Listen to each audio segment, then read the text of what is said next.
ನಮಸ್ಕಾರ. ನೀವು ನೋಡ್ತಾ ಇದ್ದೀರಿ ವಾಸ್ತು ದರ್ಪಣ ನ್ಯೂಸ್ ಚಾನೆಲ್. ನಾನು ನಿಮ್ಮ ಅನಿಲ್ ಕುಮಾರ್ ಸಿಂಧಿ. ಜನಸೇವೆ ಶಾಶ್ವತ ಸೇವೆ. ಮಾಜಿ ಸಚಿವರು ರಾಜಶೇಖರ್ ಪಾಟೀಲ್. ಹುಮ್ನಾಬಾದ್ ಜನಸಾಮಾನ್ಯ ಮನಸ್ಕರ ಸ್ನೇಹಿತರ ಪ್ರತಿಷ್ಠಾನ ಮತ್ತು ಮಂಠಾಳ್ ಗ್ರಾಮದಿಂದ ಅಖಿಲ ಭಾರತ ವೀರಶೈವ ಲಿಂಗಾಯತ್ ಮಹಾಸಭಾ ಕೇಂದ್ರೀಯ ಸಮಿತಿ ಕಾರ್ಯಕಾರಿ ಸದಸ್ಯರಾಗಿ ಆಯ್ಕೆಯಾದ ಶ್ರೀ ರಾಜಶೇಖರ್ ಬಿ ಪಾಟೀಲ್ ಮಾಜಿ ಸಚಿವರು ಕರ್ನಾಟಕ ಸರ್ಕಾರವರಿಗೆ ಗೌರವ ಸನ್ಮಾನ ನೆರವೇರಿಸಿದ್ದರು. ಸನ್ಮಾನ ಸ್ವೀಕರಿಸಿದ ಮಾಜಿ ಸಚಿವರಾದ ಶ್ರೀ ರಾಜಶೇಖರ್ ಬಿ ಪಾಟೀಲ್ ಅವರು ಸಭೆಯನ್ನು ಉದ್ದೇಶಿಸಿ ಮಾತನಾಡುತ್ತಾ ಗೌರವ ಸಮರ್ಪಿಸಿದ ಗ್ರಾಮಸ್ಥರಿಗೆ ಹೃದಯ ತುಂಬ ಧನ್ಯವಾದವನ್ನು ಸಮರ್ಪಿಸಿದರು.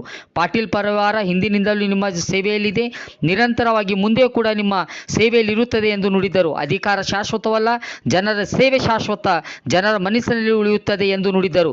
ಈ ಕಾರ್ಯಕ್ರಮದಲ್ಲಿ ಮಣಿಪ್ರ ಅಭಿನವ ಚನ್ನಬಸವ ಮಹಾಸ್ವಾಮೀಜಿಗಳು, ಮಣಿಪ್ರ ಶಿವಲಿಂಗೇಶ್ವರ ಸ್ವಾಮೀಜಿಗಳು, ಶ್ರೀ ಶಂಕರರಾವ್ ಪೊಲೀಸ್ ಪಾಟೀಲ್, ಮಹಾದೇವ್ ಮಾಲಿ ಪಾಟೀಲ್, ವಿಜಯ್ ಸಿಂಗ್, ಶಶಿಕಾಂತ್ ದುರ್ಗೆ, ಶೀಲಾಬಾಯಿ ಅಂಬಾಜಿ, ಶಾಂತಪ್ಪ ಶೆಟ್ಕರ್, ವಿಶ್ವನಾಥ್ ಹುಗ್ಗೆ, ಲಕ್ಷ್ಮೀರಾವ್ ಬುಳ್ಳ, ಕಂಟಪ್ಪ ದಾನ, ಶ್ರೀಮಂತರಾವ್ ಪಾಟೀಲ್, ಸಂಜು ಸೂಗೇರ್, ಗುರುಲಿಂಗಪ್ಪ ಮಸ್ತಾಪುರೆ, ಶರಣಪ್ಪ ಕುಕ್ಕ, ಸದಾನಂದ್ ಹಳ್ಳಿ, ಶಿವಕುಮಾರ್ ಶೆಟ್ಕರ್, ಮಲ್ಲಿಕಾರ್ಜುನ್ ಪೊಲೀಸ್ ಪಾಟೀಲ್, ರವೀಂದ್ರ ಛಾಯಪ್ಪ, ಉಮಾಕಾಂತ್ ಪಾಟೀಲ್, ರಾಮಲಿಂಗೇಶ್ವರ ಹಾರ್ಕುಡೆ, ಅಣ್ಣಾರಾವ್ ಪಾಟೀಲ್, ಬಾಬುರಾವ್ ಪಾಟೀಲ್, ಅಂತ್ಯಪ್ಪ ಖಾಸಗಿ, ಮಲ್ಲಿಕಾರ್ಜುನ್ ಮಹಾಜನ್, ಕೇಶವ್ ಎರಡ್ಗಿ, ಸಂಗಪ್ಪ ಗುರು ಮುಗುಳಿ, ಚಂದ್ರಕಾಂತ್, ಶ್ರೀನಿವಾಸ್ ಕಾಂಬ್ಳೆ ಸೇರಿದಂತೆ ಗ್ರಾಮಸ್ಥರು ಉಪಸ್ಥಿತರಿದ್ದರು.